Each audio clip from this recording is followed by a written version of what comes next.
Hello everyone, it's the instant match reaction. I nearly started that with loads of vim and vigour, and the only reason I have that is because I know that I'm about 15 minutes away from being able to go home, have a sleep, and not have to talk or watch Liverpool play for about 8 hours. We're here again. Here we are. Welcome. Thanks for joining us. I'm Paul Machin, Chris Pajax with me, and yeah, I managed to get a laugh out of Chris, so that was probably about as good as this is going to get. Yeah, it's just crap, Chris. It's just crap. That's just not good enough on any level, is it? I mean, I'm so bored of talking about Liverpool not being good enough. But what really worries me about that game, Paul, is the second half performance was so much worse than the first half performance. I wasn't particularly pleased at half time, but at least we were creating stuff. Yeah. Like, second half, there was just nothing. Nothing. First shot on target at Anfield, 86th minute. Yeah. And a tame bloody header at that. Yeah. We just completely ran out of ideas.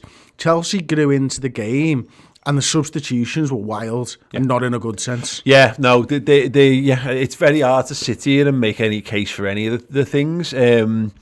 I mean, Sam Hamadi with the super chat saying taking Salah off was plot losing behaviour from Klopp. He wasn't the best, but he was creating chances. And Matt Critchley, who's the former Liverpool presenter, he's worked at Cross Sports, but he said that in the 5 minutes before he got taken off, Klopp shouted at him for not tracking back, and then turned to Linders immediately afterwards, and then he was off shortly afterwards. Klopp in his post-match said that his response was, "I literally could have taken any of the front three off.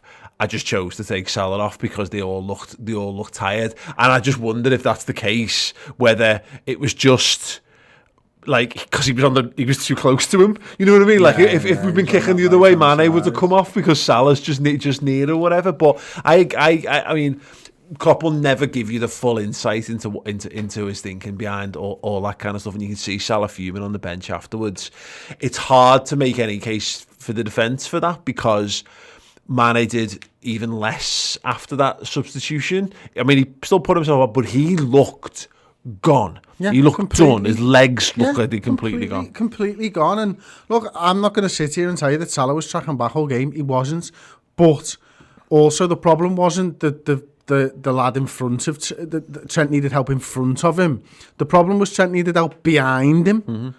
Salah doesn't help that. Yeah. It's not Salah's job to go behind Trent Alexander-Arnold and defend. But they were ripping us down their left-hand side or right-hand side, but over the top, not in front of, working little 1-2s around them. The ball was just there over the top all day. It's true, innit? And the ball those balls should have been there for us as well. And it never felt quite like they were in the same way. It's weird, and again, it's the nature of how they set up compared to us. Of course, they played a different formation. They've got different players. They've got a resurgence at the moment where they're solid. They know they're not going to concede goals. They've got a method of play that they're working towards. It's all nice for Chelsea at the moment. They're not playing brilliant football, but they're managing to grind out wins, which is what I would give anything for at the moment right now. And the point you're making spot on is, we were doing first half, and again, compared to the second half, felt like a dream in terms of how it went. But we were pulling them apart. We were in the right kind of ways. There's the cross from Andy Robertson when he gets it across. That's a really well engineered Andy Robertson crossing situation. But he just puts it to the goalie. There's the one and the clear one. There's the three there for me, and there'll be more on rewatch, I'm certain of it, where we've done some decent things up to a point. But Mane completely missing the ball when it drops over. Now that's not an easy chance to take. But again, you're really good. We need our best players to play at their best. And when our best players aren't playing at their best, in addition to all the other bits and pieces we've got going on for us, because I'm sure we'll do it tomorrow. We're doing the Final Word show tomorrow. And we'll point out it's another new centre-back partnership for Liverpool. And it's another game where Fabinho's coming back in, having not played for 2 months, etc., etc. But the problems, Chelsea will get in regardless. Chelsea are going to cause you problems whether you've got a good defence out or not. But the good lads down the other end, fluffing the lines, is just... That's what makes you sad about it. You're not going to be able to win a game if that's going to happen, because we're not good defensively at the moment. We're getting beaten too easily. We're conceding too many goals. They seem to be too easy, the goals that we are conceding and stuff. So you need them to get you out of the shit. And for years they've got us out of the shit. They're not able to do that at the moment because they're all in poor form, because they played every bloody game. Because for some reason Minamino's playing at Southampton and Origi's not good enough, and Diogo Jota's been out and whatever. But like, I just can't fathom that we're at this point of the season and the same issues has been happening all season long now. Now, I get the injuries, I really, really do. But why are we trying to play such a high line with them lads? Yeah. They can't do it. Yeah. They can't do it. Yeah. Yeah. No, yeah, it's mad, isn't it? Absolutely mad. And it goes back to it. As we said this before, they've decided that they decided to stick rather than twist, and they've decided to make small incremental changes to various things rather than go right. We're ripping this up and we're gonna find a completely new battle plan. And you've been saying this all season long, is that when are you meant to do that? When you're playing. And I know we've had a bit of a gap at the last 2 weeks in between things, but 5 days, 7 days, still not enough to make. You can't do it with changes. Klopp's moans about doing it with just the pre-seasons. He says not long enough. How many times if we had, what was it, like the American seasons or something, I'd have 4 formations for you. But with this pre-season and the way football is, I can do one, and that's when he's got a full pre-season. But I've seen teams change the way they play during the season, so it can be done. Oh God, yeah, absolutely. At the same point, I've seen teams go from 4 at the back to 3 at the back, and it work for a spell of games. Well, this is the problem. Is that again? This is where we're at.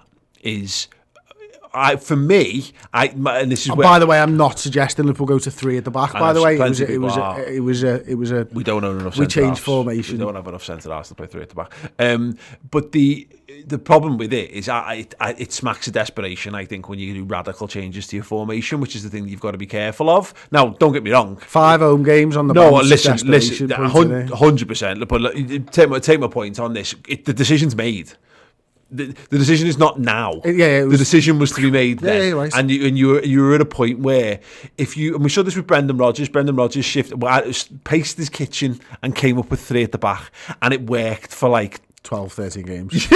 And then everyone went, I'm totally I'd take those 12, 13 games right now. No, absolutely. No, yeah, completely on that. And you're right, this is where we're kind of at. And we look again, I don't know. I said this before. I said this in the build-up to this game.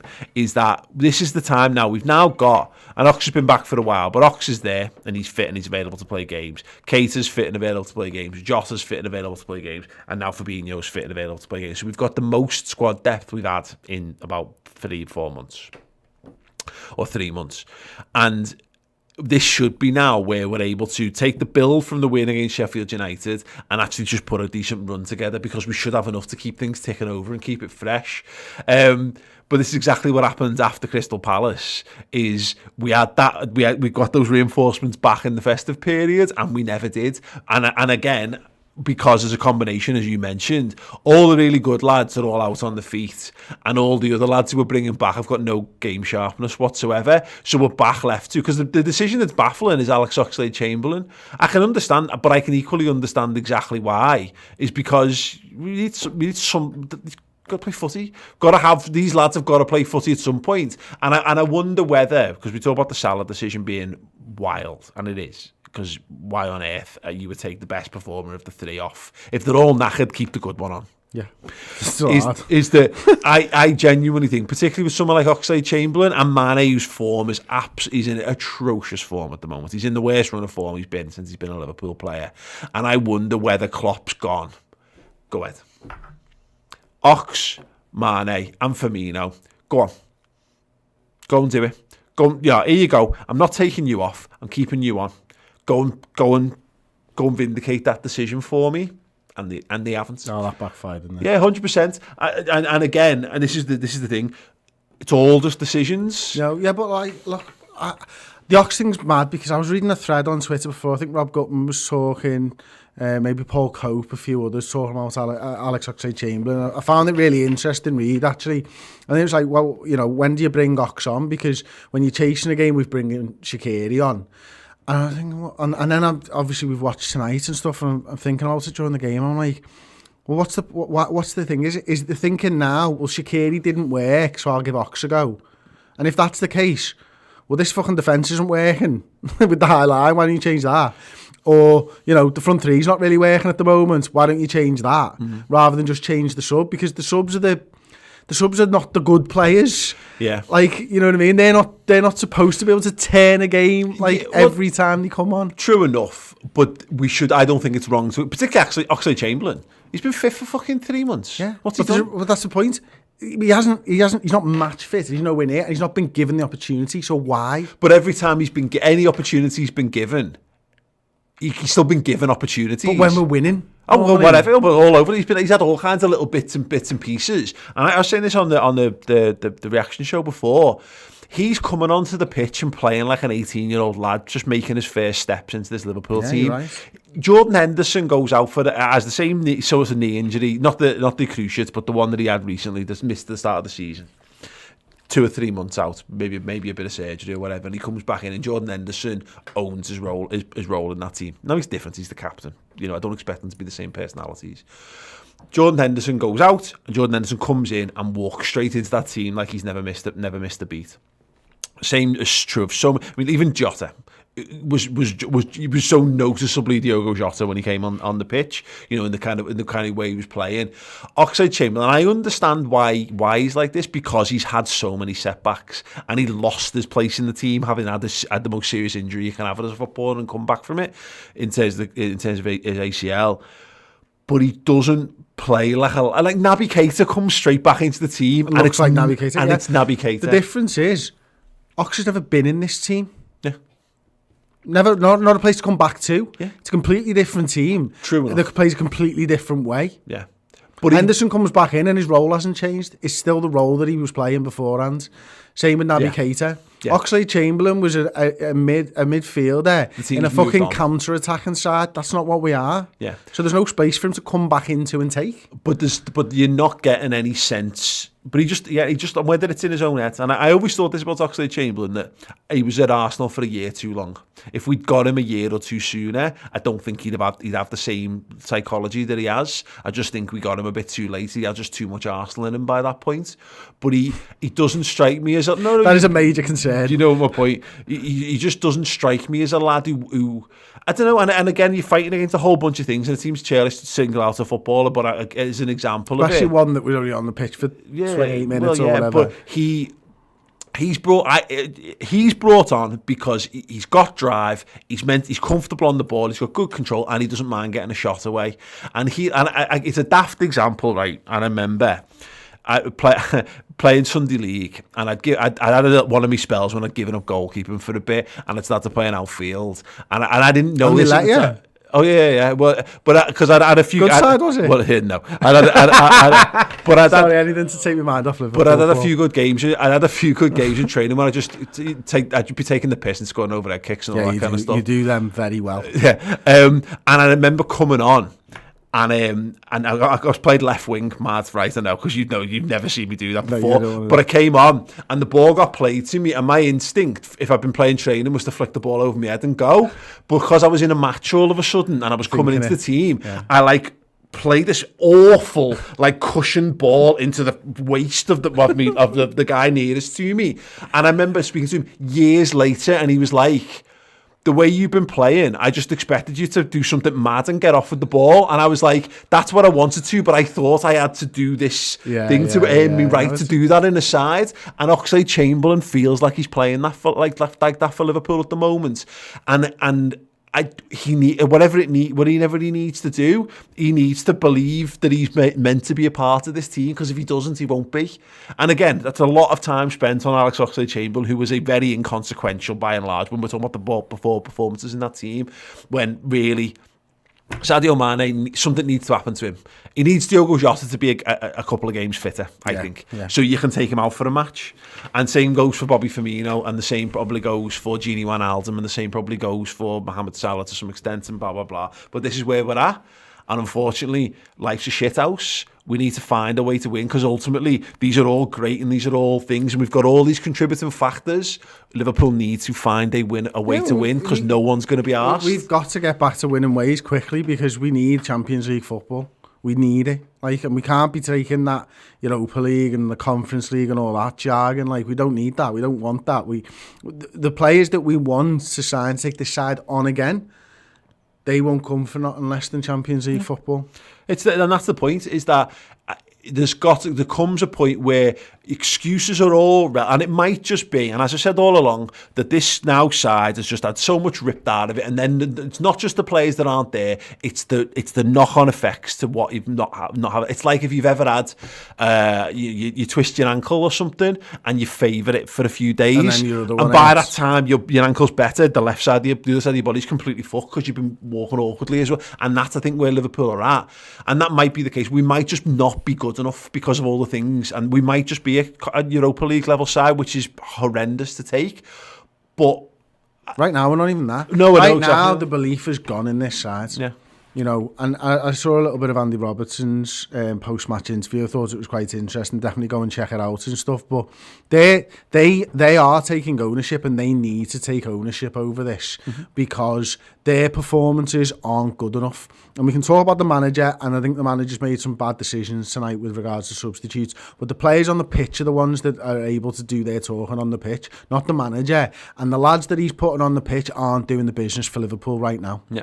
No, it's true. It's exactly where we're at right now. And I don't really know what the answer is, because the worst thing is, the best thing that can possibly happen is the talk is we're not going to let a lot of the internationals go because of the quarantine that will be coming into effect. So the likes of definitely the Brazilians and Jota, and hopefully a couple of the African players as well, we just go no chance, and they get a little bit of a break to get a bit of recuperation. Because if they go away and they play international football in the break that's coming up as well, we've got 3 games before we get there, by the way. That's it. I don't see how it possibly gets any better. But this is the point. The point I'm kind of making right now is that, and it goes to the change of formation. This is it now. We're at the point of no return. We're past the point of no return, to be perfectly honest. We need to find a method of playing football that allows us to get back to winning games of football by hook or by crook. And it might mean sacrificing, meaning that you're also then starting again from the summer. I don't mean like in terms of scrapping tons of players and starting again. I just mean that you don't get to carry on your style of footy. You lose continuity, which means we might have a slower start next season. It's tough. This is where Klopp's going to earn the big bucks. Yeah. And this is where the world-class players are going to earn the right to wear the shirt. Anthony Paco with the super chat saying, "You lads making this bearable." Are we? Love you guys. Cater and Jota to start against Fulham, probably, mate. I reckon so. James Lim, £20, mate. Oh, James, that's wonderful. Wow. The players didn't play for Klopp tonight. We need to shake up the front three. We need to start trying a new system. Klopp obviously doesn't trust them. A fringe squad that weren't expected to play week in. And Klopp I trust. Yeah, we all do, mate. We've got, it is what it is. On Menza Manhar saying, times are depressing, but you boys still show up and are way, way more entertaining. That atrocity of a football I saw it on TV. Just want to show my appreciation. Thanks. Thank you so much. $20. That's incredible. Thank you so much, mate. That's lovely. And James Lim again, £5 in. And Klopp I trust. We need to sort out a front three. That's a bit different to the one we have. Yeah, Jota's not I don't expect Jota to come in and score 15 goals between now and the end of the season. If he does, that'd be lovely. But that's the point, is that now there's Fulham, Wolves and Leipzig. Fulham and Wolves are winnable games. There's no, I don't Wolves care. In great form. Yeah. Are they? Yeah. Actually? Yeah. What's that, like 2 wins? I think they've got 5 wins out of 6 or something. Wow. That's come around quick, hasn't it? Well, there you go. There's good evidence that you can turn shit around. They were in the bottom half last time I checked. Well done, Wolves. The point is, they're all winnable games. You can lose to Chelsea. You can lose to two good teams in certain situations by narrow margins. But you've got to beat the teams. You've got to beat the teams that should undoubtedly be below you in the table, and that's no more excuses because they don't care how many injuries we've got and all the fitness and blah blah blah blah blah. It's embarrassing if we don't start to pick up wins against all that. That's the nature of where it is, unfortunately. Right, sorry we don't have more for you, but look, again, it is what it is. Unfortunately, we can only work with the materials that's handed to us at this point in time. But thank you so much for watching, for listening to the Instant Match Reaction. You guys are amazing. Thank you so much for the super chats. Thank you to all our new members who've joined us tonight over on YouTube.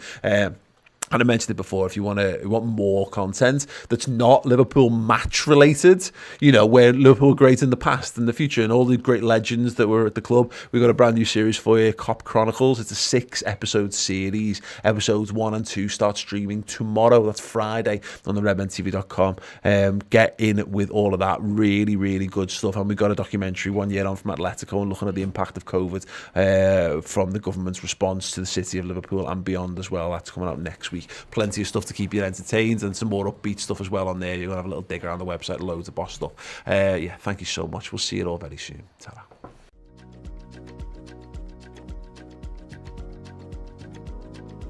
I don't think there's ever been, and I don't think there ever will be, a bigger figure in Liverpool's history than Kenny Dalglish. Absolute genius, little scouser from the South End who went on to do magical things for us. Legend in all aspects of the game. When you're talking about someone like Steve Highway, that's the word. Graham Souness is the best player I've ever played with in my life. I think he was a forerunner of the modern footballer, Kevin Keegan. I think he fit perfectly in the modern world. Scoring 2 goals in 2 European Cup finals to lift the trophy twice, you know, it's a brilliant legacy, isn't it? I'll tell you, we played some good stuff that day, we really did. But, you know, a fantastic relief and, you know, when the final whistle went. I just did a little jump. Terrible celebration. One of the worst ever. Nobody's ever done it since, by the way. That's the jump.